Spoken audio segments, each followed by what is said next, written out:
This is a video of the aftermath of a strike in the ZЛBક્ષ refugee camp in Gaza. According to journalists working for CNN, the attack came during intense Israeli bombing Sunday night. The IDF has not commented on the incident. United Nations officials today said 70% of people in the Gaza Strip are displaced, many living in conditions a statement called, quote, inhumane. The Secretary General said the Gaza is becoming a, quote, graveyard for children. Israel's ambassador to the UN lashed out at the comments, called for the Secretary General's resignation. Emily Callahan is a nurse, activity manager for Doctors Without Borders, MSF. She was evacuated last Wednesday and arrived back in the U.S. just over the weekend. First of all, how does it feel to be out? A lot of people keep asking me that, and I really don't have a good answer. I obviously have a sense of relief that I'm home and I'm with my family and feel safe for the first time in 26 days. And I'm having a really hard time finding any joy in any of it because me being safe is the result of having to leave people behind. People watching this have seen images from Gaza. They've seen the hospital images. They've seen the horror of children dead, day after day after day after day. I mean, they've seen all the images. But to actually be there and to experience it, you're experiencing all these things which a camera can never capture. So could you just talk a little bit about when you close your eyes at night, what is it you think about now?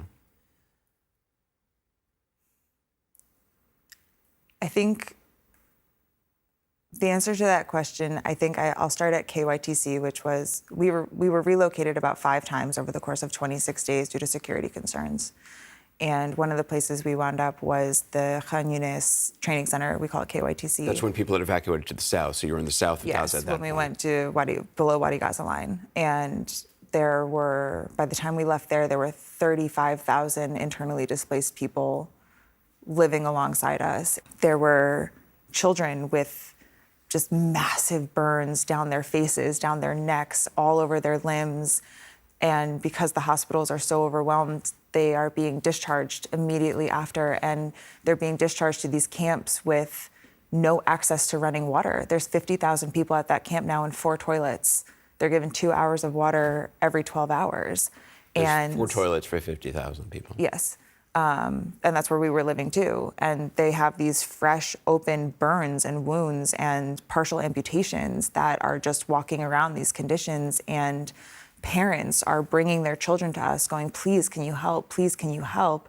And we have no supplies. When in situations where there are tens of thousands of people and it is a war and people can't feed their kids, things get strange very fast and things get tough very, very fast and people turn on each other. You saw that up close. At KYTC, the reason we had to leave was because we were starting to be harassed. Desperate people who are losing loved ones right and left are angry. And they would point at me and scream American walking past. And at that point, we had no idea what was coming in the next few days. And they would yell things in Hebrew to see if we were Israeli. They accused our national staff of either being traitors or said, you're pretending to be Arab. We know that you're just pretending to be Arab. Stop lying to us. And our staff had to defend themselves. And we said to them over and over again, you don't have to stay. We understand if you want to leave us. And they said, you are family too, and we're not going anywhere. Your staff, the Palestinians who worked for MSF, or Doctors Without Borders, were concerned about your safety. We would have died within a week without them.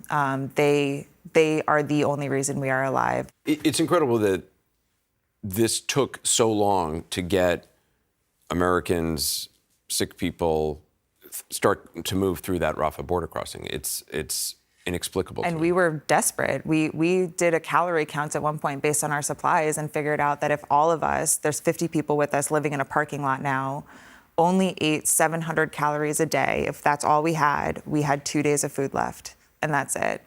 And our national staff took off. We had no cell service at that point, so we had no idea what had happened to them. There's bombs going off all around us because there's no safe place in Gaza. Even getting through that Rafah border crossing, what was that like?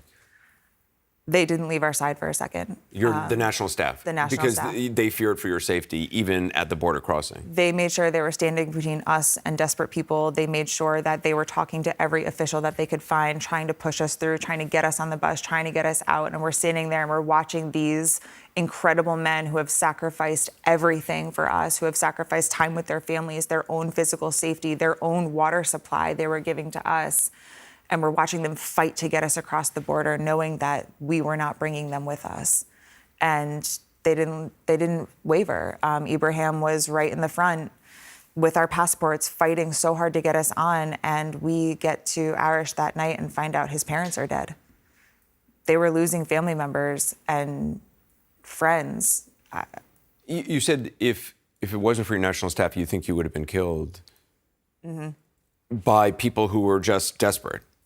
We either would have starved to death or run out of water. They were the ones that negotiated all of that. Gaza's a small city, so everyone knows everyone, and they would call in favors and call their friends and say, who do you know that has food? Who do you know that's open? Where can we get this? And they would drive all over the place to find water.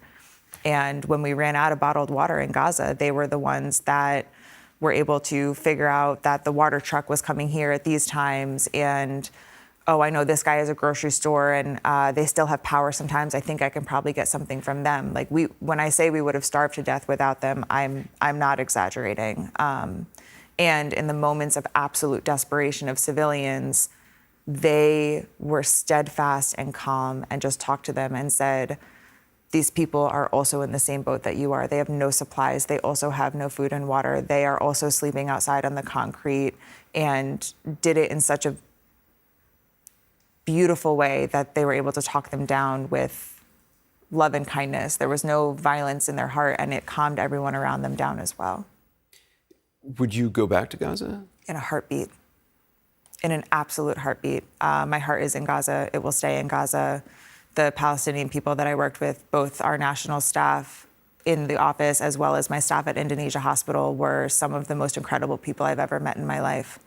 When everything went off and we got the notice to move south of Wadi Gaza, I was texting my nurses at Indonesia Hospital, and I said, we lost a nurse weekend one.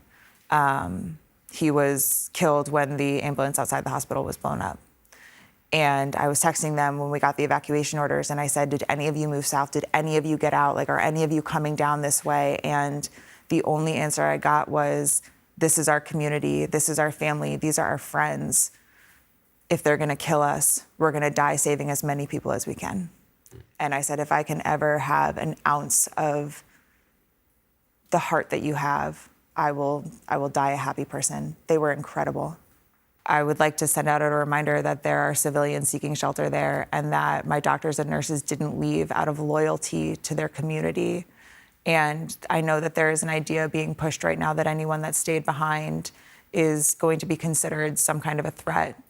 And I want to remind people that the people that stayed behind are heroes. The people that stayed behind are they know they're gonna die, and they're choosing to stay behind anyway. You're talking about doctors, nurses in the hospital.